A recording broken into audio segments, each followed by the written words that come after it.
এবার জেলার বেশ কিছু গুরুত্বপূর্ণ খবর দেখে নেব এক নজরে। জেলার খবর মানেই জি 24 ঘন্টা।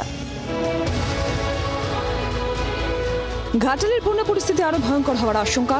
কয়েকদিনের নিম্নচাপের বৃষ্টির জেরে বেড়েছে ঘাটালের শিলাবতী ঝুমি নদীর জলস্তর। প্লাবিত হয়েছে ঘাটাল পৌর এলাকা সহ গ্রামীণ বিস্তীর্ণ এলাকা। জলে ডুবেছে রাস্তাঘাট, ঘরবাড়ি সহ বিঘের পর বিঘে কৃষিজমি। স্পিড বোটের সাহায্যে প্লাবিত এলাকা থেকে অসুস্থ রোগীদের উদ্ধার করে হাসপাতালে পৌঁছে দিচ্ছে এনডিআরএফ। ত্রাণ শিবিরে বানভাসীদের খাওয়া দাওয়ার ব্যবস্থা প্রশাসনের।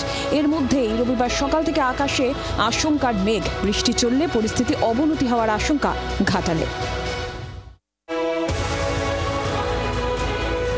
জমি বিবাদের জের ভাইয়ের হাতেই খুন ভাই। চাঞ্চল্যকর ঘটনা সোনারপুরে মকরামপুর এলাকায়।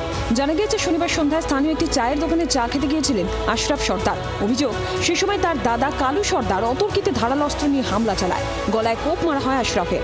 গুরুতর আহত অবস্থায় স্থানীয়রা তাকে উদ্ধার করে নিয়ে যায় হাসপাতালে। চিকিৎসকেরা মৃত বলে ঘোষণা করেন আশরাফকে।